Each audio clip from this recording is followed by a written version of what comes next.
Ano ang hepatitis C? Ang hepatitis C ay isang impeksyon sa atay na dulot ng hepatitis C virus na tinatawag ding HCV.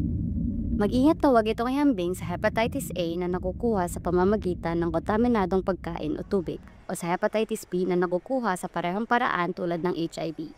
Tulad ng hepatitis C virus, ang hepatitis A at B ay parehong inaatake ang atay.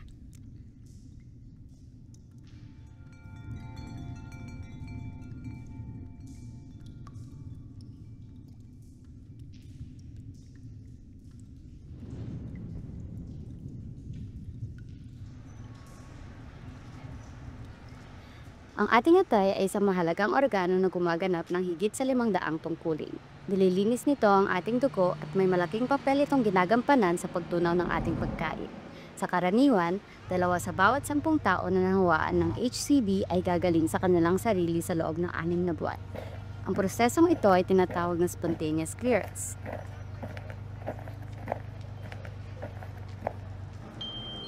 Para sa iba, nagiging talamak ang pamamaga ng nilikha ng HCV. Pag kroniko ng hepatitis C, ang virus ay bumubuo ng fibrosis. Ito ay ang pag-iipon ng mga selula ng atay na nagkukusa ng pitsala sa tissue ng atay. Ang atay ay lumiliit, tumitigas at pumipilat sa paglipas ng panahon.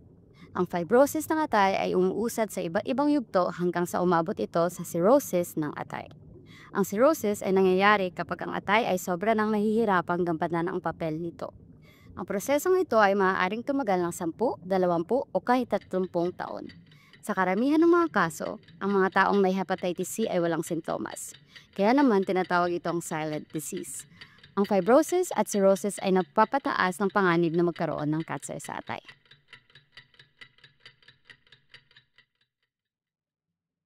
Paano na ililipat ang hepatitis C? Ang HCV ay kadalasang naililipat sa pamamagitan ng dugo at maaaring mabuhay ng hanggang 6 na linggo sa labas ng katawan.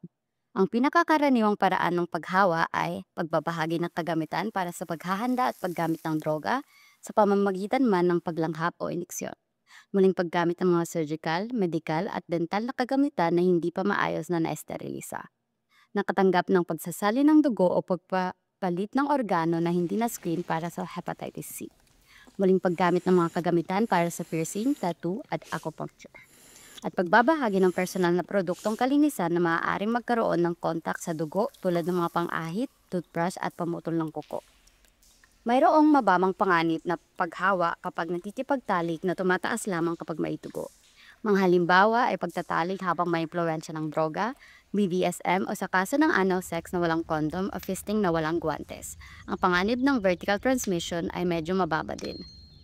Sa gayon, upang maiwasan ang paghawa ng hepatitis C, gumamit ng sterile, pang-isahang gamit ng kagamitan pang droga, siguraduhin na ang material na ginamit para sa iyong mga tattoo at piercing ay sterile at pang-isahang gamit. Gumamit ng sarili mong kagamitan sa banyo, gumamit ng condom at dental dam habang nakikipagtalik. At kung sa tingin mo ay ikaw ay nahawaan, magpasuri. Maaari bang gumaling ang hepatitis C?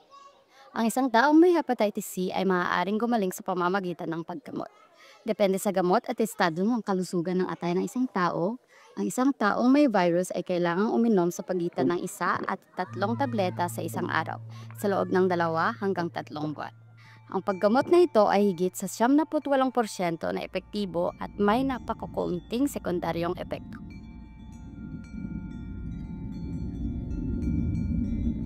Mag-ingat ka! Hindi tulad ng hepatitis A at B kung saan maaari kang mapakunahan, walang bakuna na nagpoprotekta sa iyo mula sa HCV.